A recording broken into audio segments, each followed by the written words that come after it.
Before I actually start talking, I would kind of like to find out from you all what your experiences, if any, with Tolkien are, because I suspect that there's probably a pretty big variety of reasons why you might have chosen to come to this particular lecture as opposed to some other one. So, not quite sure how to ask this question, but how many of you are here primarily for the Middle Ages as opposed to Tolkien? How many of you are Tolkien fans?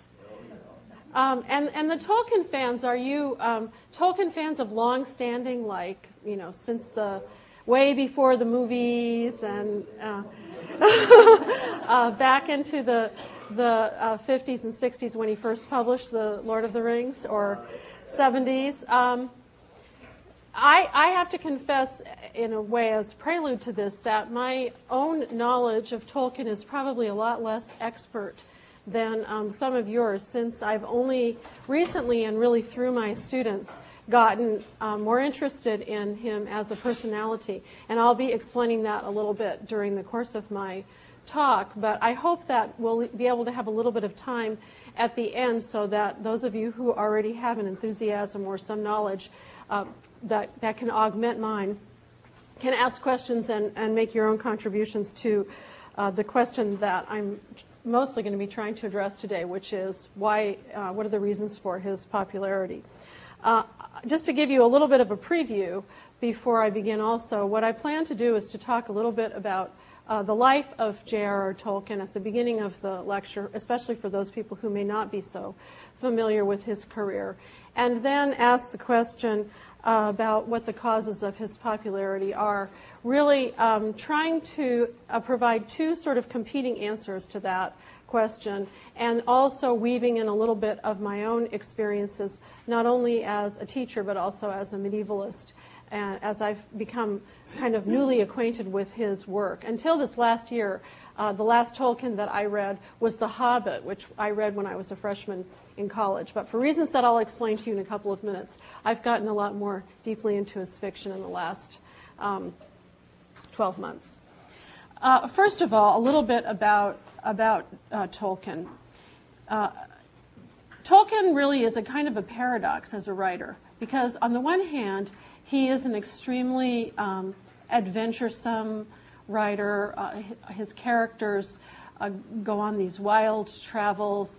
He writes about fantastic battles and journeys, and has all these different monstrous races in his fiction. On the other hand, he was actually a very quiet and unadventuresome man in his own life. A very conservative Catholic, Oxford Don, lived a quiet life, didn't travel very much, raised his 4 children in Oxford, retired to the seaside at the end of his career. So there's really these two sides of Tolkien, the writer who expressed his love of adventure in his fiction, and also the quiet, retiring, conservative Oxford Don. In a way, that should remind you of some figures from his own fiction, that is the hobbits, who are domestic homebodies, but also have this tookish side, this longing for adventure. And in fact, Tolkien said of himself, "I am myself a hobbit in all but size." So I think he even, kind of knew that about his relationship to his fiction. At the same time, the first 25 years of Tolkien's life were actually pretty eventful. And in order to understand about what he was doing in his fiction, you have to know a little bit about everything that he went through up to the time that he actually took his professorship at Oxford. He was born in South Africa on January 3rd, 1892, and his father was a bank clerk. At the age of 4, his father died. And his mother moved with the 2 sons, Tolkien and his younger brother, back to England, to the Midlands, where her family lived. And she proceeded about 4 years later to convert to Catholicism, which was a huge influence on Tolkien's life for a variety of reasons. One of which was that it completely estranged his mother and his little nuclear family that he was growing up in from all the rest of the relatives who were not Catholic and were very appalled that the mother had converted. So they really were kind of forced to get by on their own, and it was a very grueling life from the time that he was about 8 when they converted until he was 12, at which point his mother died of complications of diabetes, and he was an orphan.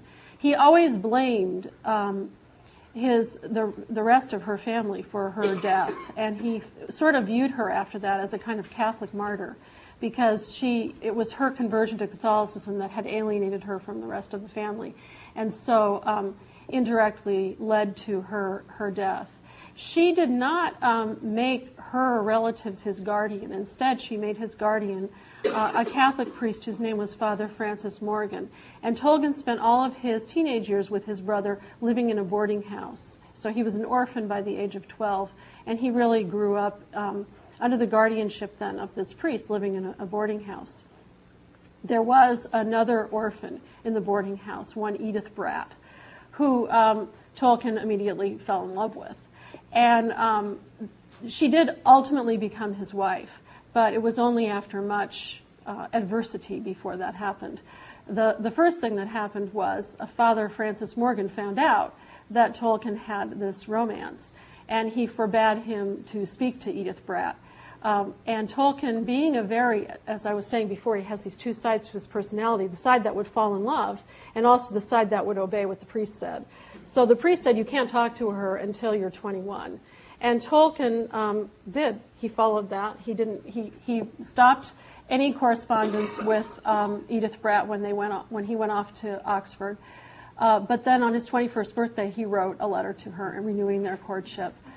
Unfortunately, she was already engaged to somebody else. But he was a persistent fellow, and he won her back.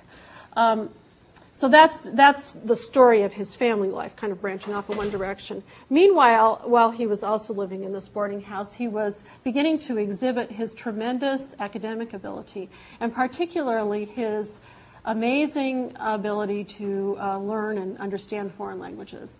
By the time that he had graduated from the English equivalent of our high school, he knew Latin, Greek, Old English, Middle English, and had begun his studies of Old Norse, and also had learned a little French, but I have to say that not much, because he cherished a lifelong hatred of the French, which may come up again.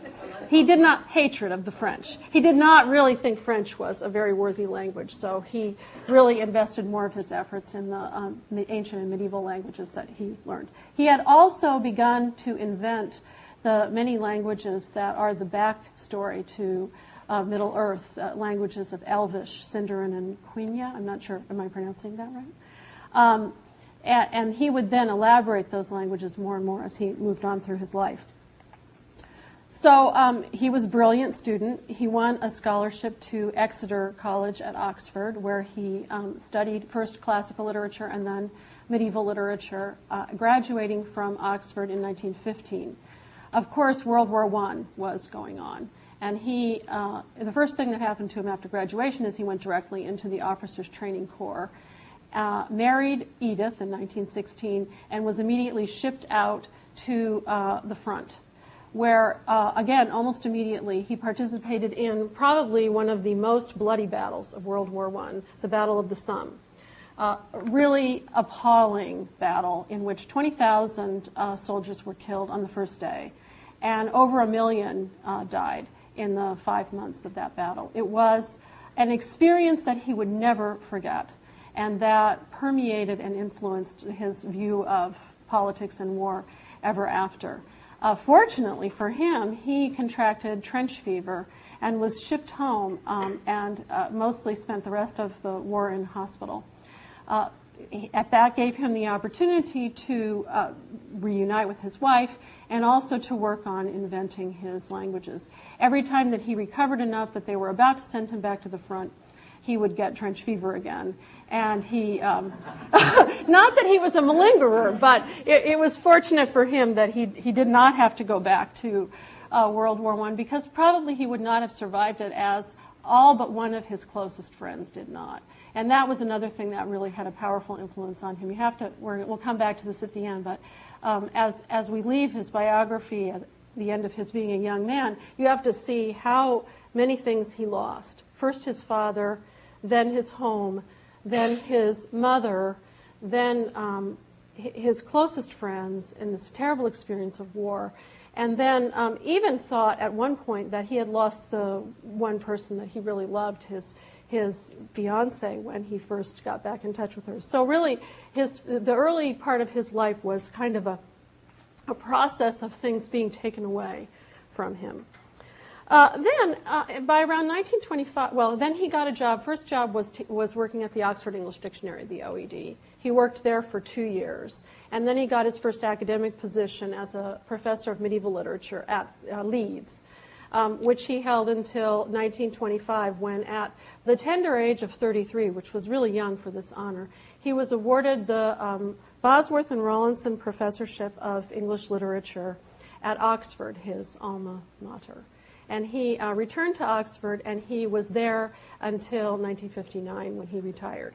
So from the age of 33 in 1925, or 32, to 1959 when he retired, he was in Oxford, and life, was very normal. Compared to the first half of his life when so many things happened to him, the second part of his life was completely, in some ways, extremely uneventful.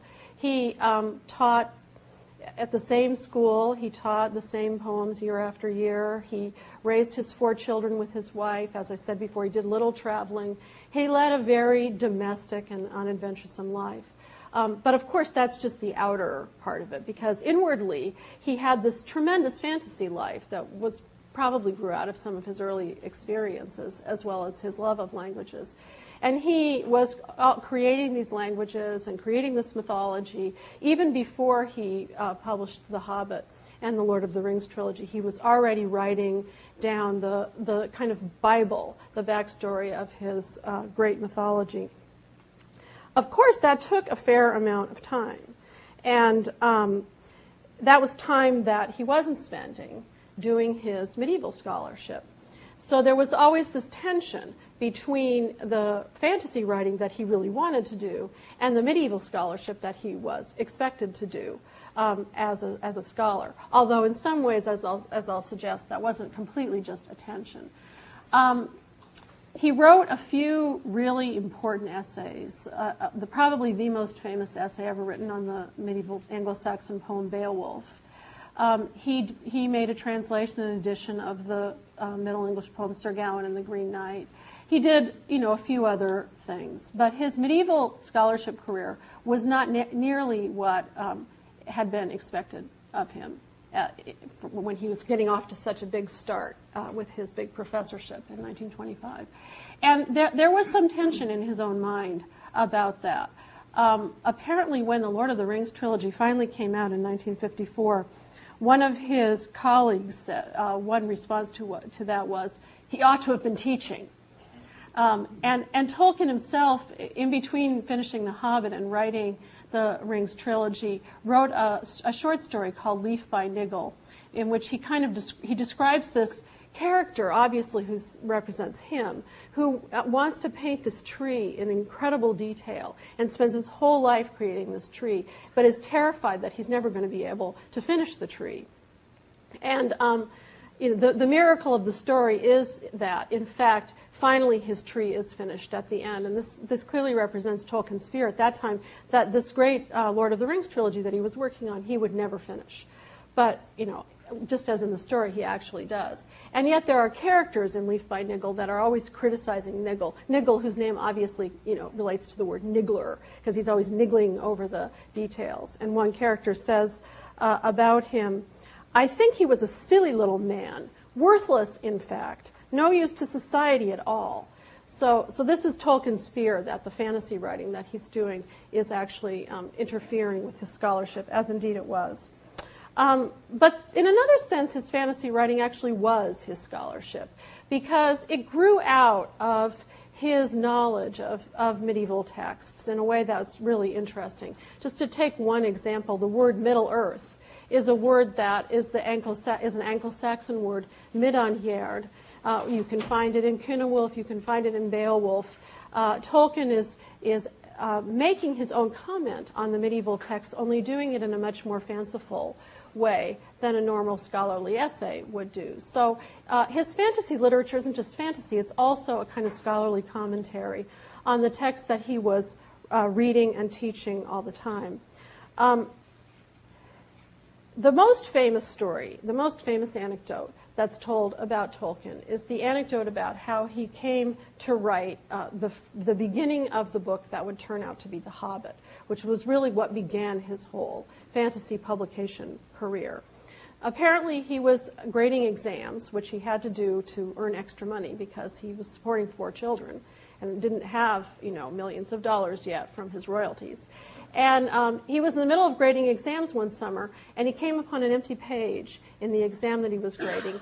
And just almost like automatic writing, without really knowing why he was doing it, he wrote the sentence, "In a hole in the ground, there lived a hobbit." This, he didn't know what it was. What is a hobbit? In a hole in the ground, there lived a hobbit. He didn't know what the word hobbit was. He didn't know where this had come from. So he had to make up a story to explain what a hobbit was. And he had to figure out what language the word hobbit came from. And he had to create an etymology for it. And he had to create a whole hobbit society. This is kind of a little bit of an allegory of how Tolkien's writing always happened. He would start with something really concrete, like a word, and then he would build the story around it, just like he started with his languages that he was already creating when he was in high school, and then he would build up the whole mythology that would explain the languages. So that was the beginning of The Hobbit. He wrote more and more of it, and apparently wrote it, according to his children, in chapters which he would read to them. And then in 1937, he published it. And surprisingly, it was a huge success almost from the beginning. And his publisher, Allen and Unwin, wanted a sequel. They really wanted another book. But he had a lot of trouble figuring out what more he could say about hobbits, because he felt that he had said everything there was to say about them in the book The Hobbit. And the book The Hobbit, if you've read it, has a very happy ending. And we're told that Bilbo Baggins, the Hobbit character who's the protagonist of that book, lives happily ever after, and the world is good after his adventures. So it was hard for Tolkien for a long time to figure out where he was going to go with this, but he was getting hounded by Allen and Unwin to produce a sequel. So he kept thinking about it and brooding about it. And again, just as with The Hobbit, it was through a very specific thing that he got the idea of how he could join The Hobbit up with some books to follow. It was through the idea of the ring, which is introduced in Chapter 5 of The Hobbit, but in a very different kind of context.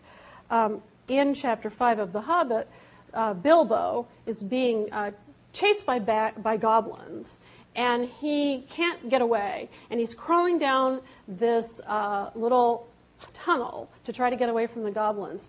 And suddenly his hand reaches out and he feels this ring. And it turns out that when he puts the ring on his finger, it slips on his finger, he's invisible. Of course, the ring is this happy little, funny little ring in The Hobbit, not the dark ring that it becomes in the later books. But he puts the ring on his finger, and suddenly he is a character of much more substance than he was earlier, because now he can be a burglar, and now he can impress all of the other dwarves that he's traveling with. And so this ring, suddenly Tolkien realized that he could make the ring the link between The Hobbit and the later books. Although he gave the ring a much more dark coloration. Just to give you an idea, though, of how when he originally thought of it, he didn't really think of that dark coloration. The initial character in the Lord of the Rings trilogy, who corresponds to Frodo now, was originally named Bingo instead of Bilbo. And as he wrote his way into the Lord of the Rings trilogy, he realized that a character named Bingo just couldn't be in a book that dark. So he had to change the name to Frodo, which is still a little bit of a silly name, but not quite so much so. So in Chapter 5 of The Hobbit, we hear Tolkien say this: "Suddenly Bilbo's hand met what felt like a tiny ring of cold metal lying on the floor. It was a turning point in his career, but he did not know it." And that line is just so amazingly prescient of what it would be for Tolkien, too. It was a turning point. This ring was a turning point in his career, although he did not know it. Of course, the ring in the Lord of the Rings trilogy, which he then wrote over the course of the next 12 years, came out in 1954 through 1956, is a terrible, dark ring that evil in a way that it's not evil in The Hobbit. And it exerts its power. It's the ring that was created by the Dark Master of the world to control all the other rings of power that are out there.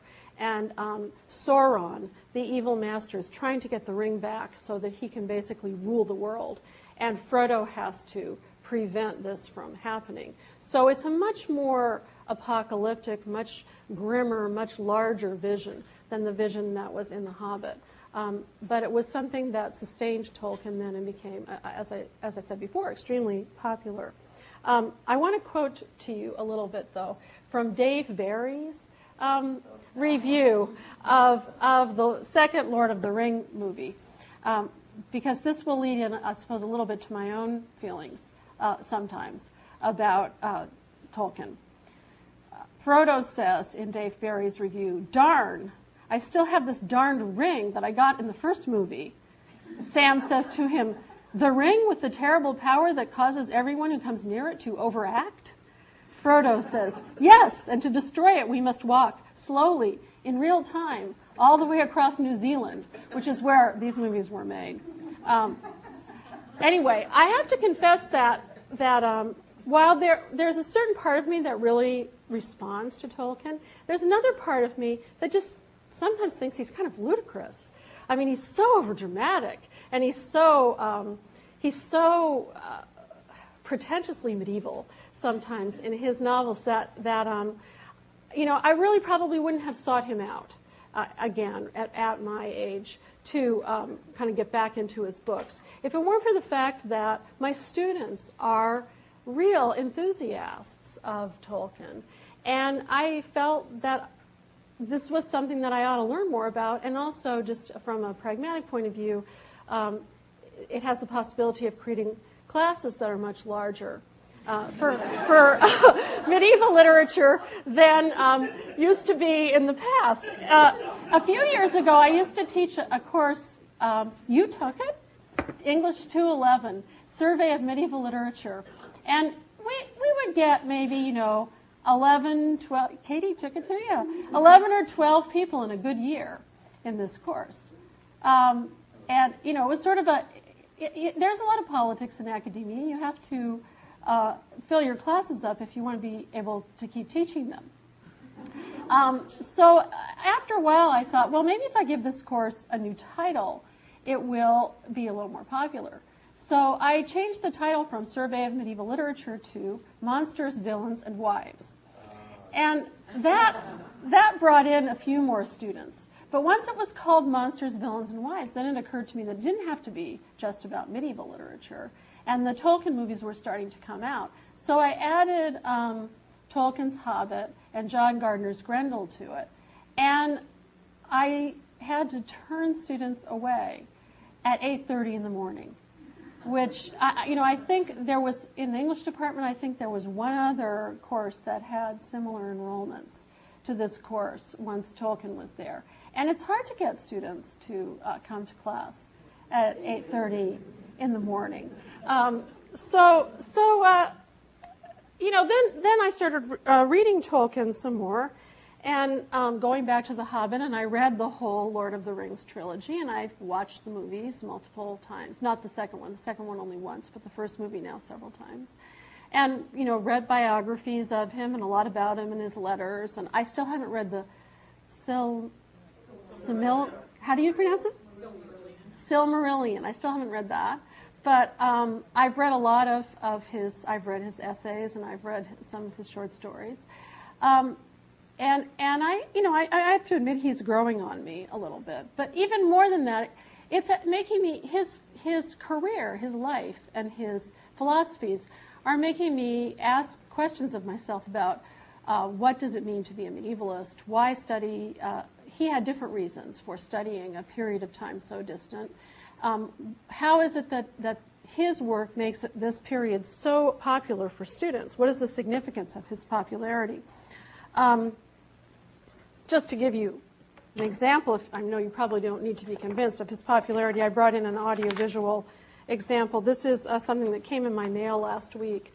The Lord of the Rings collector store where you can get Lord of the Rings artifacts, including, this is my favorite one, the One Ring, which comes in 3 different versions, along with a certificate of authenticity. You can get the gold version for $295. You can get the gold-plated version for $129, or you can get the sterling silver version for mere $75.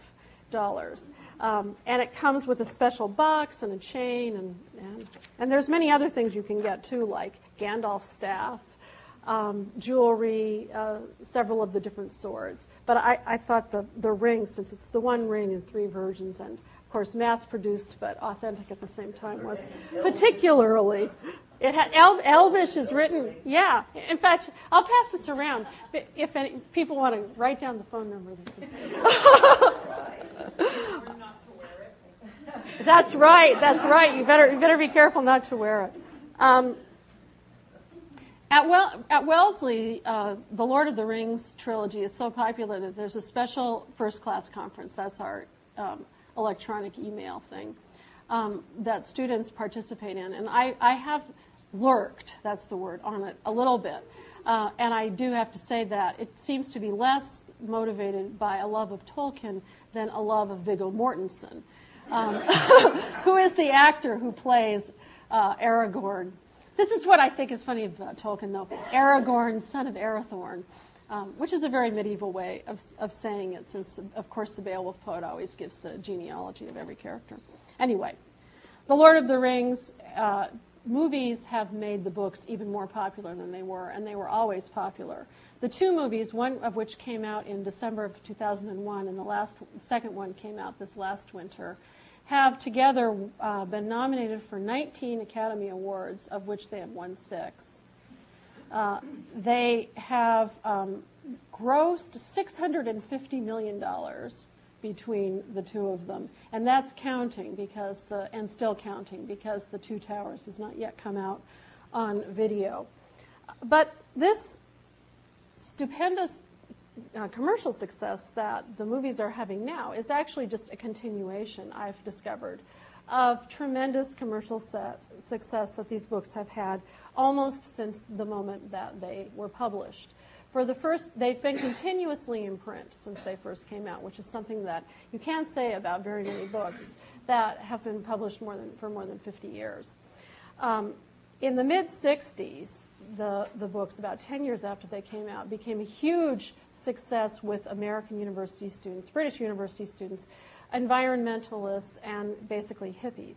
Now, Tolkien was still alive at this time, and as I was saying before, he's a very conservative scholar. This popularity of the books in the 60s was something that he had a hard time understanding and appreciating, especially when American students would call him up at what was for him 3 in the morning, not realizing that there was a time change, to ask about the fate of some favorite character or about some detail of the backstory that they needed to have explained to them.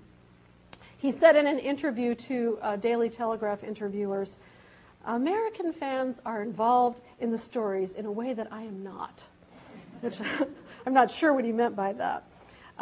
He also said to the same interviewers that he wished to move, quote, "far away to an address that will appear in no directory or reference book," because he was being so harassed by his fans at this time. The books have continued to be popular. Even Tolkien died in the 70s at the age, I think, of 81. The books have continued to be popular throughout the end of his life and in the interim. High culture critics tend to belittle Tolkien's fiction, but they are tremendously popularly successful. There were 5 polls, for example, done in England at the end of the 1990s, trying to determine what was the most important book of the 20th century. And in 4, they were done by the Waterstones Bookshop, I think a television station, various different organizations ran these polls, and 4 out of the 5 polls said that Tolkien's Lord of the Rings was the most important book of the 20th century. And I think part of the reason that they kept having to repeat the poll was because the high critics, the real scholars and literary elite were horrified that a popular book like this would be valued by the people so highly. So finally, in a fifth poll, they got a different result. And the winner this time was the Bible. But as Tom Shippey, who is a Tolkien scholar, points out, the Bible is a special case and also ineligible for the 20th century competition that began the sequence. So at least in England, are a lot of people who feel that the Lord of the Rings trilogy is really the most important book of the last century.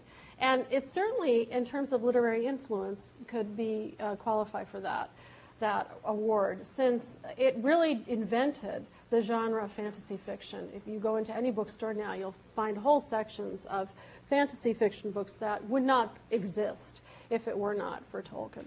And Tolkien has been translated into at least 20 languages, everything from Japanese to Hebrew, Estonian, Portuguese, Finnish, Russian, Catalan, Polish.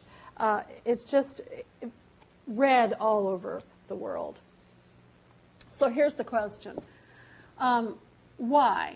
And I'm going to start first with the question, why the movies so popular at this particular moment?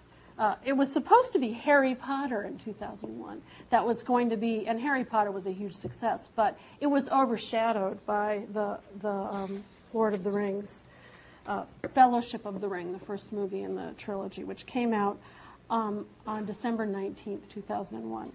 So here's one possible answer. This was the answer that I was expecting to have when I first started teaching this course. September 11th, 2001.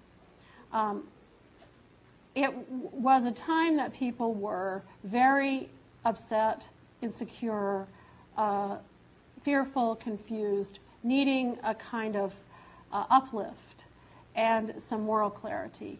And the Fellowship of the Ring provides that, and it also has a kind of coalition, this, that belief that you can join together with other people and you can beat back the forces of evil.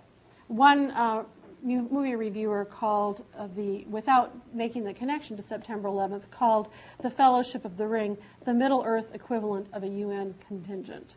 And yet, it was surprising to me when I read a lot of the reviews that there really weren't very many people. I found only one review that made the connection, a review in the San Francisco Chronicle, that made the connection to September 11th. Still, the more that I got back into these books and was looking at them, the more that it seemed to me that there really was a kind of geographical polarization in the books that supported the idea that one of the reasons that people were responding to them so much was because of this sense that we were being threatened, and specifically we were being threatened from the east.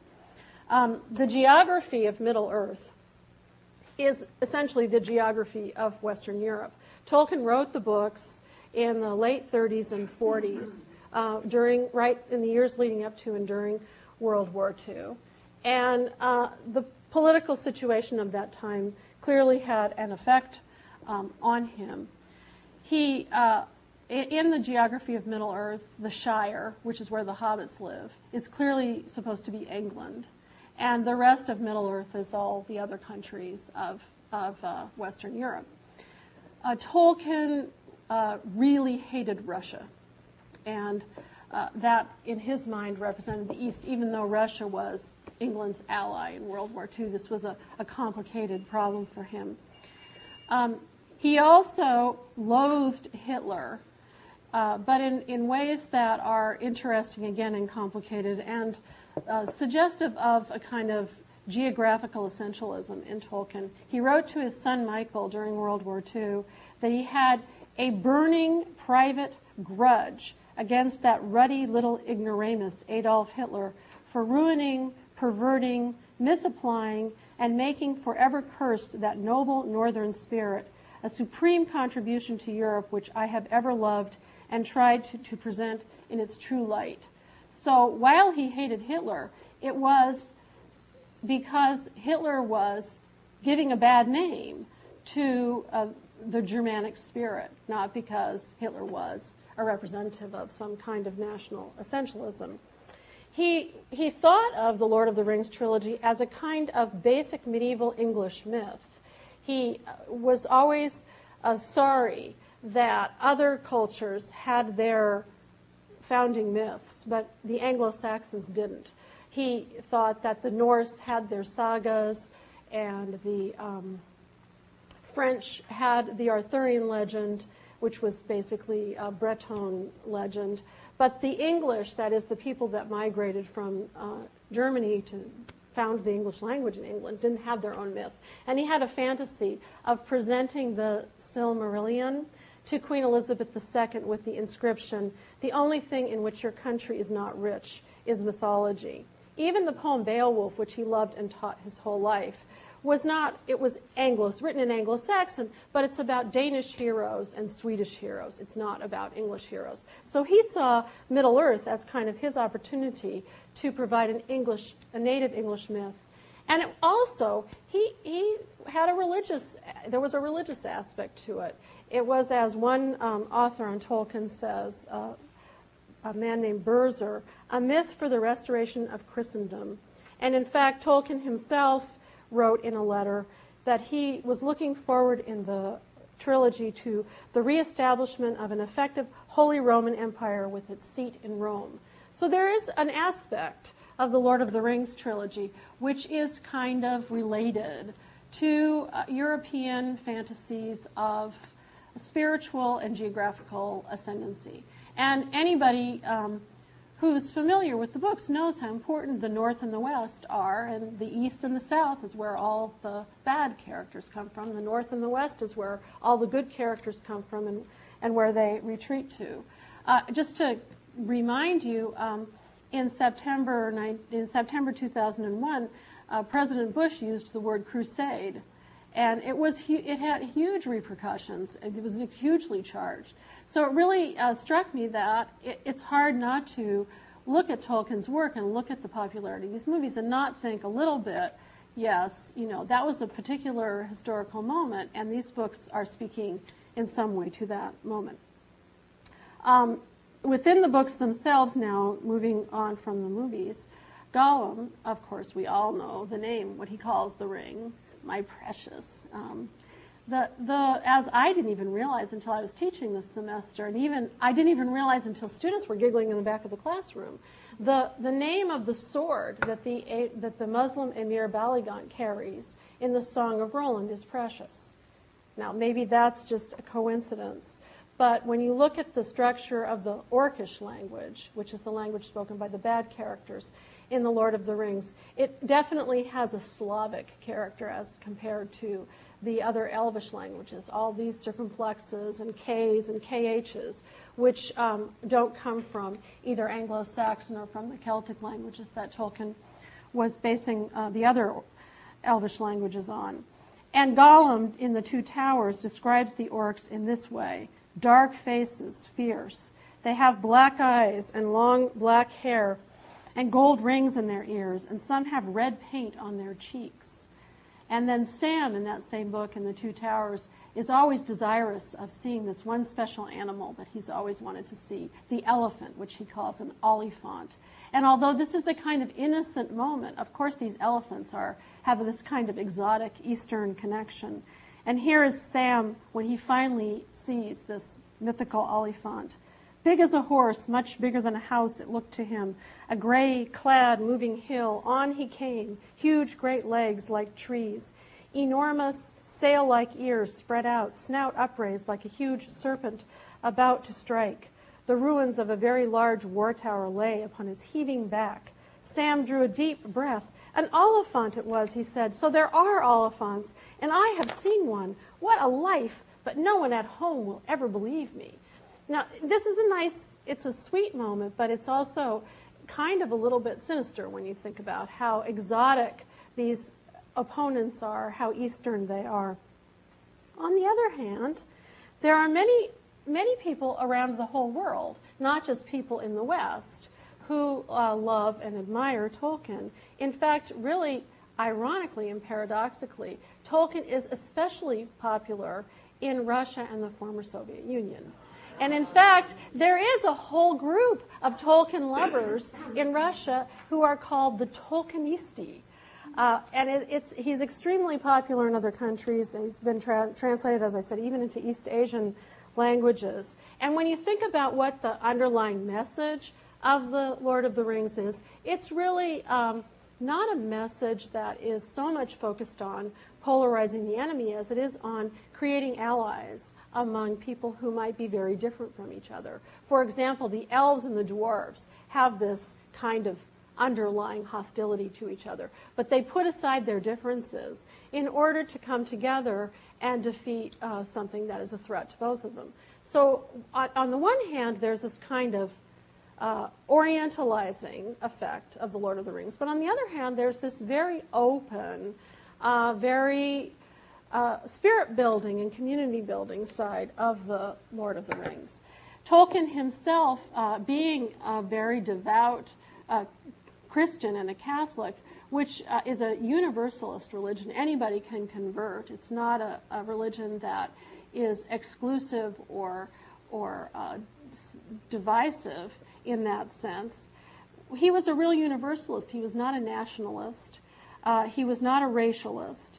He called political interpretations of his writings impertinent nonsense. And he specifically, when he was being interviewed once, and in a draft of the interview, he was described as having a Nordic perspective. He specifically disavowed the word Nordic. He said it was a word I personally dislike. It is associated, though of French origin. That was probably actually part of the reason that he disliked it. It is associated with racialist theories. After The Hobbit was published, in order to get a German translation of the book, he was asked to declare in 1938 to the German publisher his Aryan background, that he had no Jewish background and that he was Aryan. And he wrote this back to the German publisher. I am not, this is the linguist speaking quite slyly, as you'll hear. I am not of Aryan extraction, he wrote. As far as I am aware, none of my ancestors spoke Hindustani, Persian, Gypsy, or any related dialects. And then he goes on, I have been accustomed to regard my German name with pride. I cannot, however, forbear to comment that if impertinent and irrelevant inquiries of this sort are to become the rule in matters of literature, then the time is not far distant when a German name will no longer be a source of pride. So even before World War II, he completely repudiated any kind of racialist theory, and as I said before, he loathed Hitler. I also have noticed that in my own students, my students like Tolkien, all of them, regardless of what part of the world they're from, what their politics are. They don't experience him as an exclusive or divisive writer at all. And particularly in the way that I think maybe women students might be most tempted to resist an author like Tolkien, they don't find him to be anti-feminist or sexist, even though there are practically or very few women characters in any of Tolkien's works. Elvis Mitchell in the New York Times said in his review of The Two Towers, women have so little to do here that they serve almost as plot device flight attendants, offering a trough of Diet Coke to refresh the geek magnet story.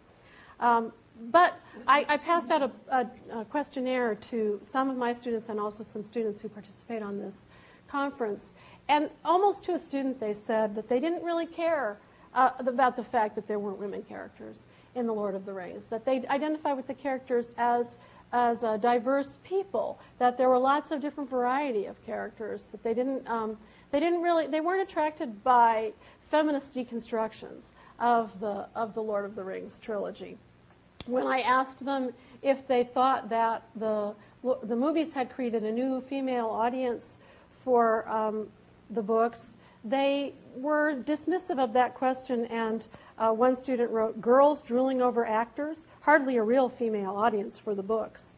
They denied that the Lord of the Rings trilogy and The Hobbit were boys' books to start with, which I've heard them called numerous places. It seems almost to be like a truism of the Lord of the Rings, but my students said, no, they're not boys' books. In fact, one student said, as a child, most of the boys I knew didn't have the attention spans to handle Tolkien's books. So a theory I have about the Lord of the Rings and the Hobbit is that in a way they're transition books. A lot of students reported that they were first given these books by an uncle, a brother, or a father. But they were books that a person will give another person of another gender, of another age, to kind of make a bridge, not to make a divide. They're books that students love to take to college with them, and they love to talk about in the beginning of college because they both remind them of the adults they're becoming, and also they help them to keep in touch with the children that they were. So rather than being books that in any sense divide students, I think that they are books that tend to join them and to make them see things from another point of view. I also asked the students if they thought that they liked these books because they presented nostalgia for a simpler time of life, either your own childhood or a simpler historical time. And again, the students said no. My enthusiasm for Tolkien, one wrote, is not founded on a desire to go back, but to go deeper. And another one said that what attracted her to the books was not simplicity, but grandeur. Roger Ebert criticized in his movie reviews the movies because he said that he remembered the books as being reflective of an earlier, gentler time. If he means by that World War I, World War II, Stalin and Hitler, maybe that's right. But Tolkien really doesn't present a simpler world. He presents a very difficult, scary, dangerous world, a very grand world, but not a world that's escapist in any sense. Tolkien wrote, "A safe fairyland is untrue to all worlds." And C.S. Lewis, his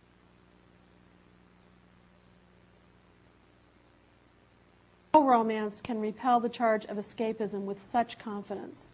If it errs in precisely the opposite direction. All victories of hope deferred, and the merciless piling up of odds against the heroes is near to being too painful. And this is something that my students, I think, really get about the books that Roger Ebert didn't get, is that they are true to this dark vision, but that they offer, in response to that vision, a kind of heroism, a kind of courage that is not limited. It's not intended by Tolkien, and I don't think it's experienced by very many readers, as being limited to one particular gender or to one particular ethnic group. Tolkien, as we were saying at the beginning, experienced a lot of tragedy in his personal life in years when his character was forming. And he believed that the highest function of fantasy was to offer some kind of inspiriting response to that kind of tragedy, what he called eucatastrophe, E-U-C-A-T-A-S-T-R-O-P-H-E. There were two Tolkiens in a way. His biographer says that after his early experiences, Humphrey Carpenter, whose biography I really recommend, that after his early experiences, Tolkien felt nothing was safe, nothing would last, no battle would be won forever. But in the Lord of the Rings trilogy and in The Hobbit, he provides a way that ordinary people, hobbits, modest, unassuming, human-like creatures, can actually find the strength within themselves to combat that kind of dark vision of the world. Tolkien wrote, "Where there are dragons, there is need of heroes, and in this neighborhood, heroes are scarce or simply not to be found." And it's that challenge to heroism that I think he offers to all ordinary people that really makes the Lord of the Rings trilogy and The Hobbit popular, inspiring works of art. And I think Tolkien, if he was asked the question, why Tolkien, why now, would have thought that it was not a very legitimate question. He probably would have answered, why not?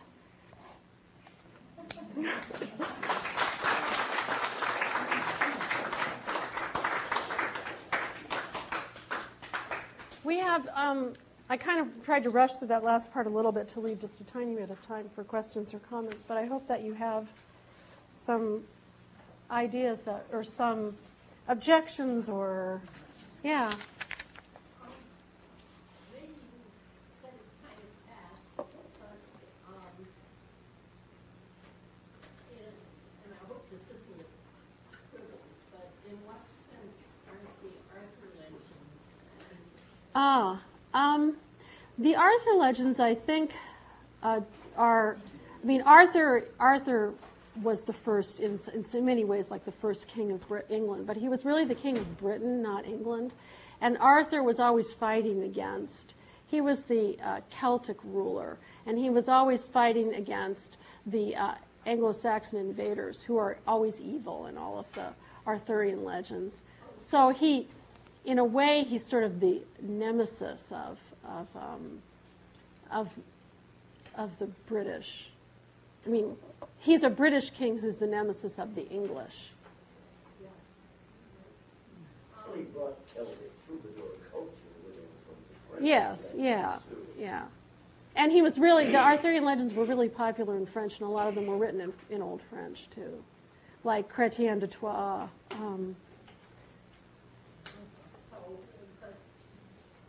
Tolkien doesn't explicitly put the Celts beyond the pale. No, and he loved the Celtic language. He doesn't like the French. He thinks the Irish are too extravagant. But he's very attracted by the Welsh language, and it's really, I think, only the French that he finds objectionable. He really wanted to go back to a time before the Norman Conquest. He felt that the beginning of the end was 1066. Yeah. My husband, when we were courting, read me chapter by chapter The Fellowship of the Ring and all of the rest of it. And I found it fantasy and not medieval. And I went to see the first film with my sons and my husband. And it was packed with men, with a few women holding their ears and surviving. But I didn't go see the second one. I think it is male. I think they're the ones that carried it through. Yeah. But I don't feel it's medieval at all. Do other people feel that way? Yeah. Well, especially the Hobbit, like the riddle playing game that has precedence in Anglo-Saxon riddles, yeah. And that leads me to another question. I was curious if there's any precedent in medieval literature for magic rings, or is that a Tolkien invention? Constance can answer this question. There's a magic ring in Plato, and that's actually discussed in one of the books that I've been reading for this. Yeah. It's probably, the magic ring's source is probably Platonic, as opposed to medieval. I can't think, yeah. Excuse me, doesn't the ring turn up with all kinds of folklore and epic? Oh, yeah, But yeah. good. Yeah. I felt that one of the most riveting differences of the Lord of the Rings Yeah, is the sacrificial element. yeah, We have yeah, to get rid of this. yeah, yeah, It's kind of Tolkien's Christian twist on this. yeah, yeah. But so I just wondered why. And I don't Lord think, of the Ring, when it's such a pervasive. yeah, symbolic. yeah. And he didn't like his ring, for example, to be compared to Wagner's or to any other ring. Are He- you turned off rings because of Wagner?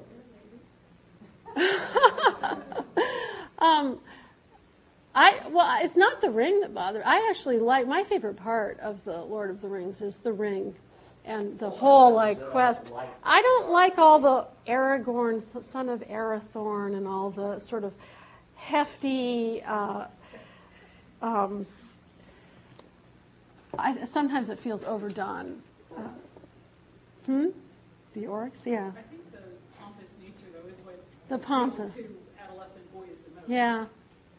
Yes, well, I have a 14-year-old son, and when I was reading one of these volumes over Christmas, we were traveling together, and I kept reading Tolkien out loud and going, ha, ha, ha, ha, and he said, that's really good, Mom. So I think you're right. Yeah, and I read these books, I guess, about 8 times between the ages of 12 and now. And most of it was while I was a teenager. Rereading it as an adult, you're just like, some of it's so awful. Like, I like The Hobbit better reading it the second time around because it's a children's story. And Yeah. I think it is more medieval because you have the dragon. Yeah. Well, the dragon is right out of Beowulf. Yeah. But I think there are a lot of medieval aspects. I mean, at least in Tolkien's mind, he felt that he was writing a medieval story. He felt that this is what the history of England would have been if it had happened right, and if there had been people to write it down.